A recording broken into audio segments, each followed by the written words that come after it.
Bonsoir. La communication du président de la République a porté sur 4 points essentiels. Le premier est relatif à la refondation du secteur public. Le président a insisté sur un point fondamental. Une administration moderne et numérique est essentielle pour améliorer nos services publics.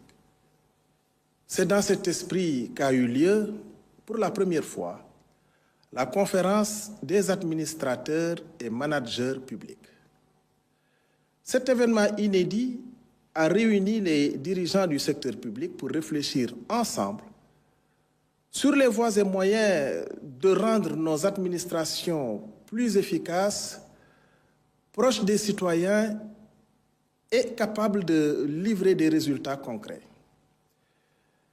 Parmi les priorités évoquées, on trouve la réforme de la fonction publique pour une gestion plus transparente et performante, la mise en place de contrats de performance pour les entreprises publiques afin qu'elles fonctionnent mieux et contribuent davantage à notre économie, et enfin, la digitalisation des services publics qui permettra à chacun d'accéder plus facilement à des démarches rapides et fiable où qu'il se trouve au Sénégal.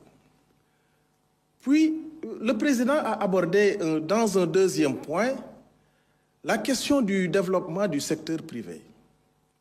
En effet, il s'agit d'un secteur qui joue un rôle central dans la création d'emplois et la croissance économique. Le président souhaite que ce secteur devienne un levier puissant pour notre développement. Pour cela, le gouvernement collabore avec les industriels et les investisseurs pour bâtir une politique adaptée aux réalités économiques d'aujourd'hui. Un moment fort de cette nouvelle dynamique sera le forum Invest in Sénégal qui se tiendra en avril.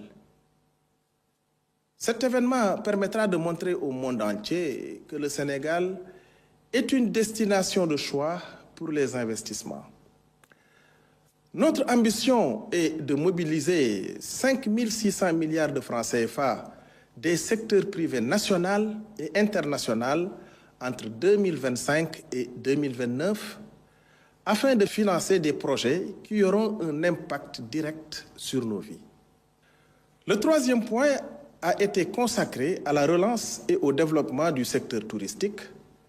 Comme vous le savez, le tourisme est une source énorme de richesse pour notre pays. Il peut non seulement générer des revenus importants, mais aussi créer 500 000 emplois d'ici 2050. Pour y parvenir, plusieurs actions sont prévues.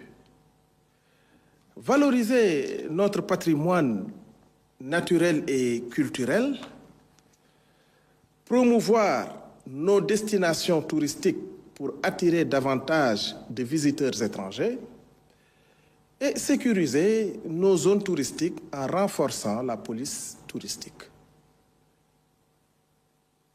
Très bientôt, une réunion interministérielle définira les mesures prioritaires pour relancer ce secteur stratégique.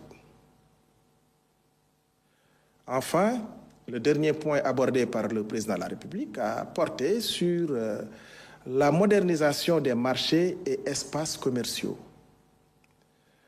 Nous savons tous à quel point les incendies et l'insécurité dans nos marchés sont préoccupants.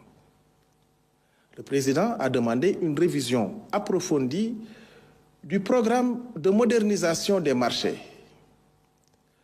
L'objectif est simple: sécuriser et moderniser ces lieux essentiels à l'économie locale. De plus, le gouvernement travaille sur des solutions pour optimiser l'utilisation du centre des expositions de Diamniadio et moderniser le CICES afin qu'ils deviennent des infrastructures plus performantes et rentables.